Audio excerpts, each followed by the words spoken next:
Mesdames et messieurs, bonsoir. Merci d'avoir choisi RTI 1 à la une de ce 20h. La Côte d'Ivoire participe aux assemblées annuelles du groupe de la Banque mondiale et du Fonds monétaire international aux États-Unis d'Amérique. L'évolution de l'économie mondiale est au cœur des travaux qui se poursuivent jusqu'au 16 avril prochain. 3 membres du gouvernement sont présents à Washington. Le ministre d'État, ministre de l'Agriculture et du Développement rural, vient de lancer ici en Côte d'Ivoire le projet dénommé Facilité d'appui aux entreprises pour des chaînes de valeur agricole résilientes. La Côte d'Ivoire a l'appui de plusieurs partenaires, dont l'Union européenne, pour du projet plus de 37 milliards de francs CFA. Le président Emmanuel Macron est en visite d'État pour 2 jours aux Pays-Bas après la Chine. Cette visite est la première d'un chef d'État français dans ce pays depuis 23 ans et elle sera largement axée sur la souveraineté économique et industrielle de l'Europe. Soyez les bienvenus sur RTI 1. Nous sommes le 11 avril aujourd'hui et cela fait 12 ans que les Ivoiriens ont tourné la page de la crise post-électorale. Cette crise est loin derrière nous. Le pays prône désormais la paix, la cohésion, la réconciliation, le développement sous l'impulsion du président de la République, Alassane Ouattara. En 12 ans d'exercice, la Côte d'Ivoire rebondit des jours sombres du 11 avril à la transformation du pays. Comment les Ivoiriens perçoivent-ils ce nouveau cap? Élément de réponse avec Michel Digri. 11 avril 2011, après 5 mois de crise post-électorale, l'ex-président Laurent Gbagbo est arrêté à sa résidence. Et pourtant, l'élection présidentielle de 2010 avait suscité beaucoup d'espoir après une dizaine d'années de crise militaro-politique. La réussite du premier tour du scrutin du 31 octobre 2010 avait laissé croire aux Ivoiriens qu'une transition pacifique entre un chef d'État sortant et un président entrant était possible. Mais les contestations issues du scrutin du second tour plongent le pays dans la tourmente avec plus de 3000 morts et plusieurs blessés qui garderont à vie les séquelles de cette crise. Mon problème, je veux qu'il y aura de la paix dans le pays. Parce que de la manière que la guerre était venue et je courais et je suis tombée dans l'huile, je suis tombée dedans et je me suis brûlée. Présentement, je ne me retrouve pas. Finalement, c'est le 21 mai 2011 que le président Alassane Ouattara est investi à Yamoussoukro. Il s'engage immédiatement à la reconstruction du pays. Jusqu'en 2011, nous avions donc environ 6500 km de routes goudronnées. Sur ces 6500, il y avait 4500 qui étaient entièrement dégradés. Depuis que le président est là, sur les 4500 dégradés, on a réhabilité un peu plus de 2500. Donc, ils sont devenus donc des routes neuves. On a construit d'autres routes neuves et nous pensons que d'ici fin 2024, le réseau bitumé va passer donc de 6500 km en 2011 à peu près 9500. Ce sont des investissements globalement qui dépassent les 5000 milliards de francs CFA. Infrastructures routières, sanitaires, universitaires, mais également sportives, c'est tout le pays qui est en chantier. Le président de la République a voulu qu'au sortir de cette crise, que le sport soit source de création du bien-être des Ivoiriens, que le sport apporte la sérénité et la cohésion sociale, mais aussi que le sport soit source de création d'opportunités et de richesses pour les jeunes générations. C'est pour cela que beaucoup d'investissements, jamais depuis l'indépendance de notre pays, l'État n'a autant investi dans la filière sportive. Concernant les infrastructures de la CAN 2023, à Korogo, à Yamoussoukro, à Bouaké, à Abidjan et à San Pedro, se sont développées de nombreuses infrastructures, des terrains d'entraînement, des stades de compétition et des cités CAN. Au plan diplomatique, la Côte d'Ivoire se repositionne sur la scène internationale. En octobre 2016, face au corps diplomatique accrédité en Côte d'Ivoire, le chef de l'État affiche l'ambition du pays. La Côte d'Ivoire est candidate pour un siège de membre non permanent au Conseil de sécurité de l'ONU. Notre expérience de collaboration réussie avec l'ONUCI peut contribuer à faire évoluer fondamentalement les opérations de maintien de la paix.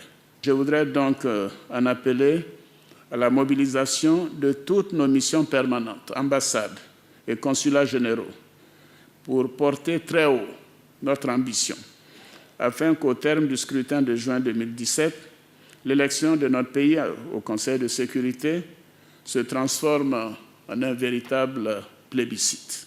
La Côte d'Ivoire est élue au Conseil de sécurité en juin 2017.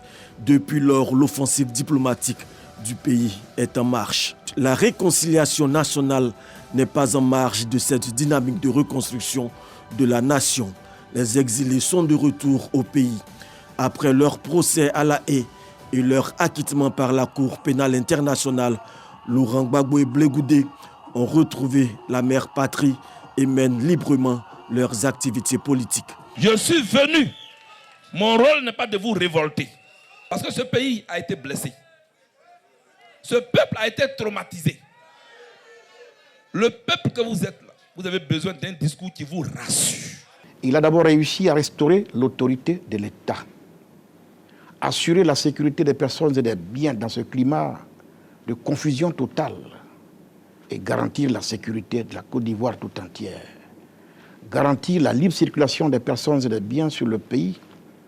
Et voici 12 ans que la Côte d'Ivoire est stable. Voici 12 ans que notre armée, notre police, notre gendarmerie, tout est structuré et tout est à nouveau républicain. Les jeunes constituent une priorité dans l'action gouvernementale. Vous savez que la décennie de crise que nous avons connue a beaucoup impacté les jeunes. Nous avions, selon les statistiques, autour de 100 000 jeunes qui se retrouvaient dans différents groupes armés. L'un des défis qu'on avait au lendemain du 11 avril 2011, c'était donc le désarmement et la réinsertion de ces ex-combattants. En juin 2015, la Côte d'Ivoire avait parachevé son processus de désarmement, de démobilisation et de réinsertion. Plus de 95% donc, des hommes qui étaient illégitimement en armes avaient pu être donc démobilisés et réinsérés. Avec la relance économique, beaucoup de projets ont été lancés dans tous les secteurs d'activité. Le pays a été remis en chantier. Et sur la période 2012, 2017, 2018, c'est un peu plus de 2 800 000 personnes qui ont pu avoir donc une opportunité d'emploi. 12 ans après la fin de la crise post-électorale, les trois grands leaders de la scène politique en Côte d'Ivoire peuvent à nouveau se parler. Le chef de l'État invite les Ivoiriens à consolider tous ces acquis.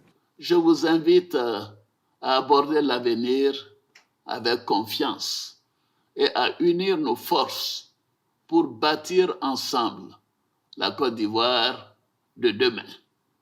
Une Côte d'Ivoire prospère et solidaire. Une Côte d'Ivoire prospère et solidaire, un vœu cher au chef de l'État, notamment en cette année d'élections locales qui constituera un test grandeur nature de la maturité politique des Ivoiriens. Et la paix est en marche dans notre pays, la Côte d'Ivoire. C'était un reportage signé pour vous, Michel Digré. Un communiqué à présent est du Sénat. Il est ainsi libellé. Monsieur Jeannot Aoussou-Kouadio, président du Sénat, convoque, mesdames et messieurs les sénateurs, à la séance plénière relative à l'ouverture de la session ordinaire 2023 qui se tiendra le jeudi 13 avril 2023 à 9h à la Fondation Félix Houphouët-Boigny pour la recherche de la paix de Yamoussoukro. Et ce communiqué tient lieu de convocation individuelle. Il est signé du secrétaire général adjoint Touré Ousmane Samassi. Nous partons à présent pour les États-Unis d'Amérique, direction Washington, D.C., où se déroulent les réunions du groupe de la Banque mondiale et du FMI, Fonds monétaire international. La Côte d'Ivoire, invitée, prend part à ces assemblées annuelles des institutions et des Bretton Woods. L'évolution de l'économie mondiale est au cœur des travaux et qui se poursuivent jusqu'au 16 avril prochain. Serge Kolia est notre envoyé spécial. Rencontre annuelle, les réunions du printemps du FMI, le Fonds monétaire international et du groupe de la Banque mondiale réunissent responsables gouvernementaux, représentants du secteur privé et de la société civile à Washington, D.C. C'est un cadre d'échange sur les perspectives et défis de l'économie mondiale auquel la Côte d'Ivoire, pays invité, participe de façon active.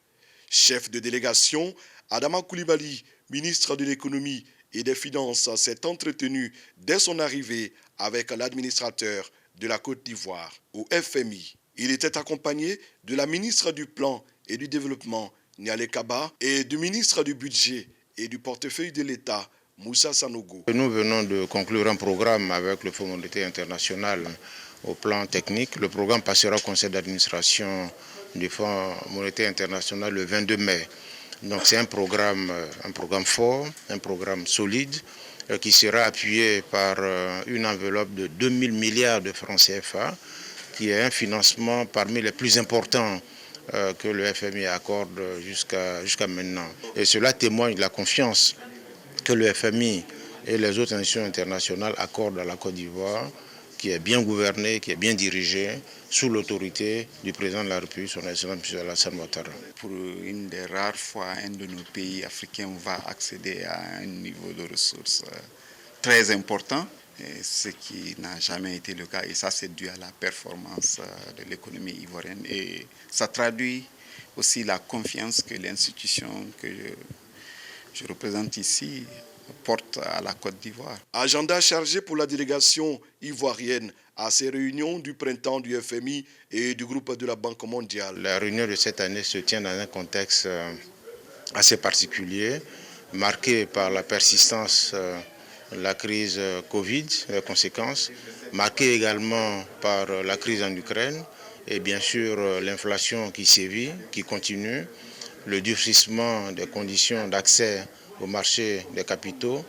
À tout ça, il faut ajouter les effets du changement climatique qui entraînent des difficultés en matière de sécurité alimentaire. Donc il y a des réflexions qui sont en cours et c'est pour ça aussi que nous sommes là pour participer aux discussions, aux échanges, pour voir comment, avec une mobilisation de la communauté internationale, on peut faire face justement aux conséquences de cette crise en Ukraine et de l'environnement international qui est morose.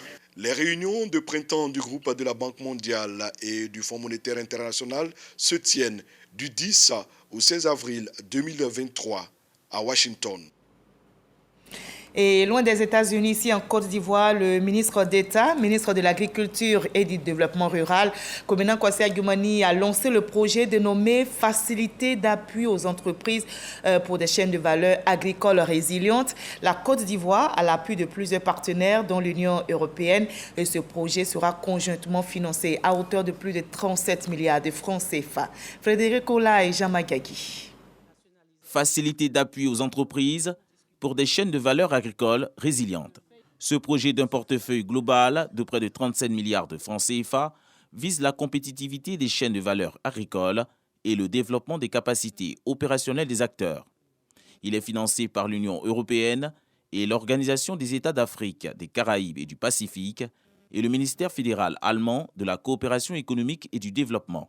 Nous sommes très heureux que la GIZ ait été chargée de la mise en œuvre de ce projet qui tient compte des lignes directrices importantes de la coopération allemande, notamment d'abord de promouvoir des systèmes économiques durables, notamment en encourageant le secteur privé dans les zones rurales, de renforcer les chaînes de valeur agricoles et surtout le secteur de la transformation. Le programme il va aider les entrepreneurs à transformer l'anacarde ici, en Côte d'Ivoire. Parce qu'avec la chaîne de valeur, quand on peut les développer, quand on peut transformer les produits, on peut créer plus d'emplois. Prévu s'étendre sur une période de 48 mois, ce projet va couvrir à terme 79 pays ACP, dont 9 pays d'Afrique, y compris la Côte d'Ivoire. Il impactera positivement et durablement des filières aussi importantes que les filières du cacao et de l'anacarde. Là où nous ne pourrons pas satisfaire, ils pourront heureusement et valablement compléter.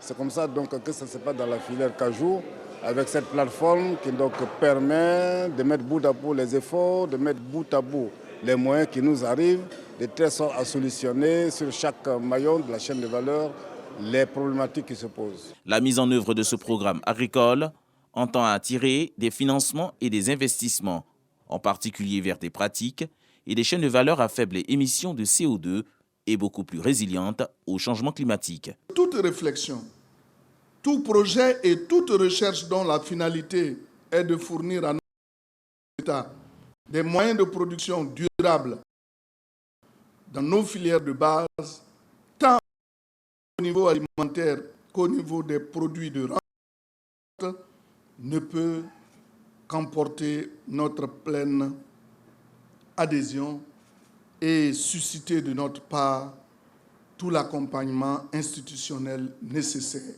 Il comportera 3 volets: développer les compétences des acteurs pour l'agrobusiness, faciliter les investissements privés et favoriser les partages d'expériences entre les États. On s'intéresse à présent à la 5e édition des Pépites de l'accueil, qui est une cérémonie de distinction et qui vise à encourager les entreprises et administrations publiques engagées dans une démarche qualité au niveau de leur service accueil. Et la RTI est un exemple en la matière. Vous pouvez donc être fiers de votre télévision ivoirienne. Elle fait partie des récipiendaires, nous rapporte Serge Pacom-Didi et Didier Nguesson.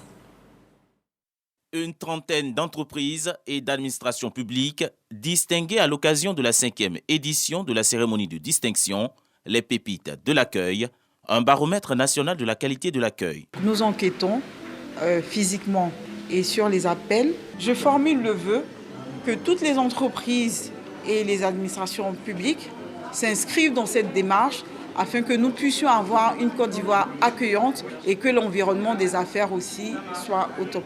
Ce sont des entreprises opérant dans le secteur des banques, de l'assurance, de l'hôtellerie, de l'immobilier, de l'automobile, qui sont honorées pour la qualité de leur service d'accueil. C'était un immense plaisir, ce prix de lauréat dans la digitalisation des services de l'État. C'est encore une pression de plus pour faire mieux. J'ai reçu le prix spécial du top manager du secteur public. Je suis émue. Ce prix m'interpelle à plusieurs niveaux.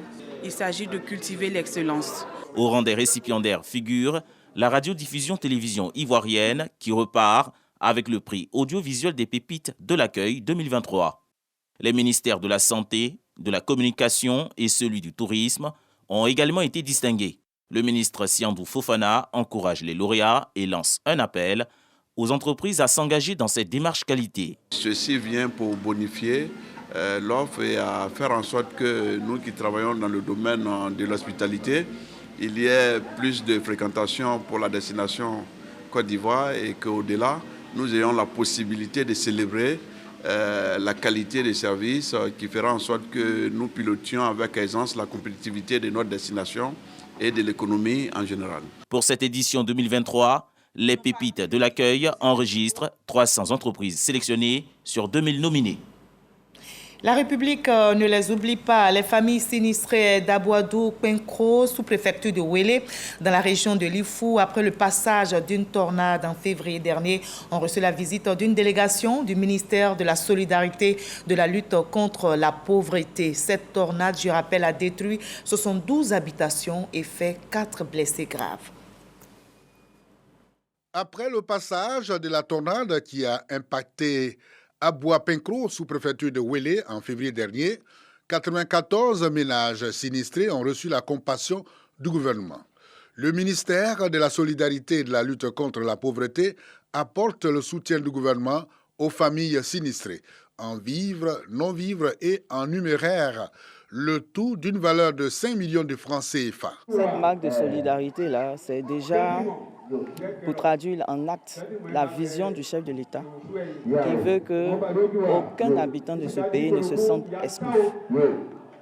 Mais c'est aussi pour véhiculer et faire la promotion de la solidarité qui a une valeur chère au cœur du président de la République qui d'ailleurs pour ce mandat se veut une Côte d'Ivoire solidaire. Les élus et porte-parole de la population saluent l'aide gouvernementale apportée à toutes les familles victimes de cette catastrophe naturelle. Je voudrais dire d'abord merci à la mission du ministère en charge de la solidarité pour la promptitude de la réaction et l'importance du don qui est fait aux populations qui va certainement les soulager. Au total, 72 habitations ont été décoiffées, dont 10 maisons écroulées qui ont enregistré 4 personnes grièvement blessées. Aucune perte en vie humaine n'a été signalée. Voilà, reportage réalisé pour vous par Boubacar Silla et Charles Tatou. Et pendant ce temps, la semaine de la sécurité routière continue. Elle est à sa 3e édition. Les transporteurs des régions du Boclé et de la Nawa ont été sensibilisés sur le permis à point, des interdictions au volant aux 57 infractions concernées par la réforme en passant par la responsabilité des chauffeurs. La délégation du ministère des Transports a expliqué les enjeux et répondu aux préoccupations des transporteurs de San Pedro et de Soubré. Et notez que les plus hésitants ont adhéré finalement à la cause de la sécurité routière.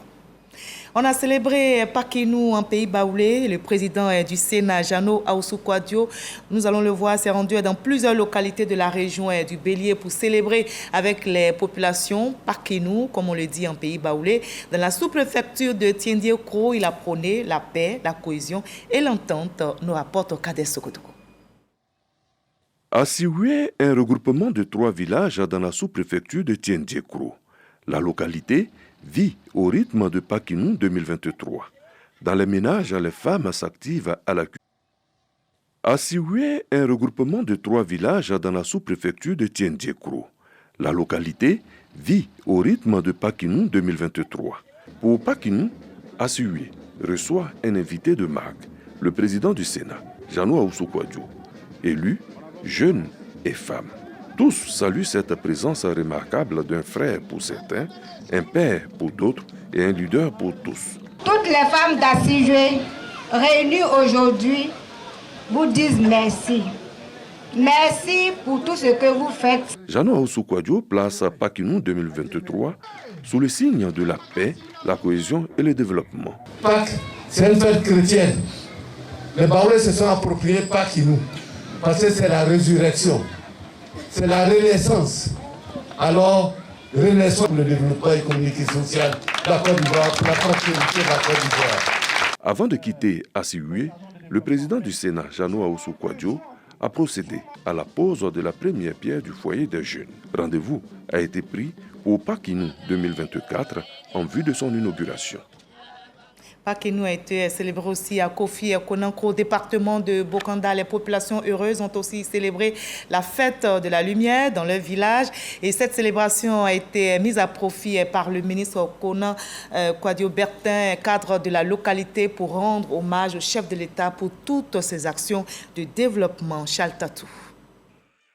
Situé à 47 km de Bokanda, chef-lieu de département, Kofi Konakro, village du ministre de la Réconciliation nationale, vient d'être connecté au réseau national électrique grâce à la politique de développement du chef de l'État Alassane Ouattara.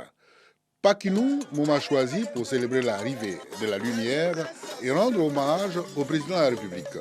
Kouadio Konan Bertin n'a pas voulu fêter seul au milieu de la population rurale. Il a invité le ministre d'État, ministre de la Défense, Téné Birahima Ouattara, représenté par la ministre gouverneur du district autonome des Lacs, Raymond Goudou Kofi.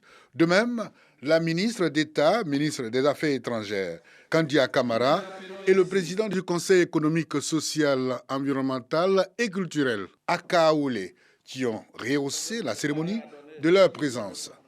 Pour Kouadio Konan Bertin, cette cérémonie d'hommage au chef de l'État est un avant-goût. Le chef a parlé, le président du comité a parlé. Tous ont relevé les bienfaits du président dans cette région. Ici, à Kofi Konakro, nous sommes venus aujourd'hui pour célébrer la lumière. Ce n'est pas ici qu'on va rendre hommage à Alassane Ouattara. Nous rendrons hommage au président de la République à Bokanda ville. Et en plein stade, au grand jour, toute la région Agba va sortir et les Ivoiriens nous connaîtront comme un peuple de reconnaissance.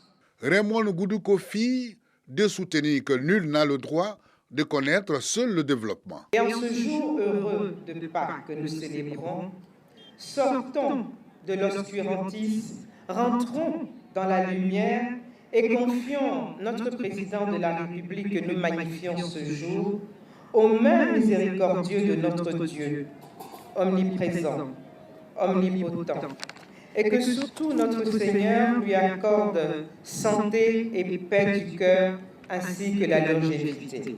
Kandia Kamisoko Kamara et Dr Akaoulé, eux, exhortent les populations de Bokanda à emprunter le chemin de la lumière du chef de l'État Alassane Ouattara. Il faut être reconnaissant. Dieu même nous l'enseigne.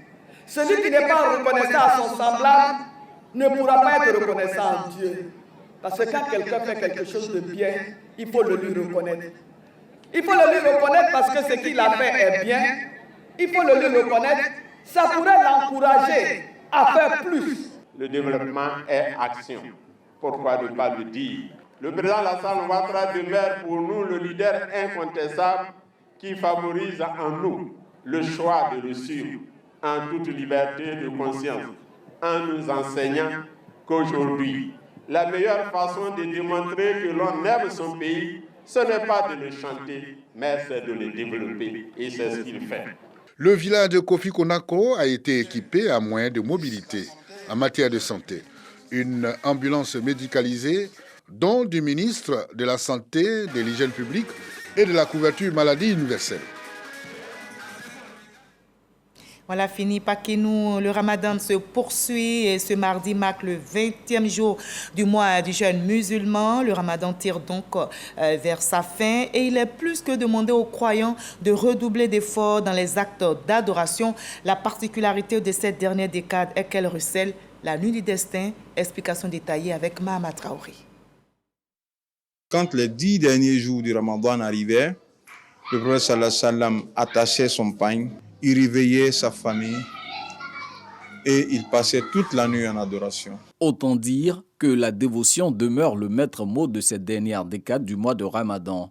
Les fidèles musulmans sont une fois de plus invités à imiter leur guide, le prophète Mohammed. Nous observons le jeûne pendant la journée et ça ne va pas changer pendant ces 10 derniers jours. Mais ce qui va changer maintenant, c'est l'effort que nous allons faire dans l'adoration nocturne, surtout à la recherche de la nuit du décret divin. L'adoration au cours de ces nuits n'est pas obligatoire. Mais rater, ne pas s'adonner à l'adoration pendant ces nuits est une grande perte, une grosse perte pour le croyant. Le risque de perdre notamment le gros lot que réserve chaque mois de Ramadan aux croyants, à savoir la nuit du destin ou du décret divin. L'observer en prière et en invocation procure à elle seule l'élévation spirituelle de 1000 mois d'adoration. Certaines sources religieuses indiquent que la nuit du destin est à rechercher dans les nuits impaires. D'autres, plus formelles, indiquent que c'est la 27e nuit. Une seule certitude, c'est qu'il est recommandé d'accomplir la salat, la prière, à l'image du prophète Mohammed. Il faut s'adonner à la salat. Voilà, à partir du dernier tiers de la nuit, ça à partir de 2 heures du matin jusqu'à la prise du sahour et même après, parce que dans la salat, on a toutes les autres adorations. Voilà, on a le zikr dans la salat, on a la lecture du Coran dans la salat, on a le recueillement dans la salat, on a la soumission dans la salat. Individuellement, comme en groupe, les prières sont recommandées pendant ces 10 dernières nuits. Maintenant, comme l'effet du groupe est un effet encourageur, est un effet motivateur, alors on va dire qu'il est bienséant de chercher à faire ces prières en groupe. Autre tradition prophétique suggérée aux fidèles qui le peuvent, celle d'observer une retraite spirituelle dans les mosquées. Il faut faire ce retrait-là dans une mosquée de vendredi, de sorte à pouvoir assister à la prière de vendredi sans avoir à sortir de la mosquée. Mais c'est un moment de recueillement, c'est un moment d'intense adoration et c'est un moment dont il faut profiter pour se rapprocher le plus d'Allah et se purifier de ses péchés. Durant ces moments d'adoration, il est aussi recommandé de réciter en abondance cette formule d'invocation. Ô Allah, tu es certes pardonneur, et tu aimes le pardon, ainsi pardonne-moi. Le journaliste malien Aliou Touré, directeur de publication du journal Le Démocrate et président de la Maison de la Presse de Bamako, est désormais libre. Il a été enlevé le 6 avril dernier à Bamako par des hommes armés et il a été présenté aujourd'hui et mardi lors d'une conférence de presse à Bamako, la capitale malienne. Selon ses explications, il a été kidnappé par des hommes armés et encagoulés alors qu'il s'apprêtait à monter dans son véhicule. Il ne sait rien pour l'heure sur son lieu de détention, encore moins sur ceux qui l'ont enlevé. Le président Emmanuel Macron est en visite d'État aux Pays-Bas. Il y passera 48 heures et cette visite est la première d'un chef d'État français dans ce pays depuis 23 ans.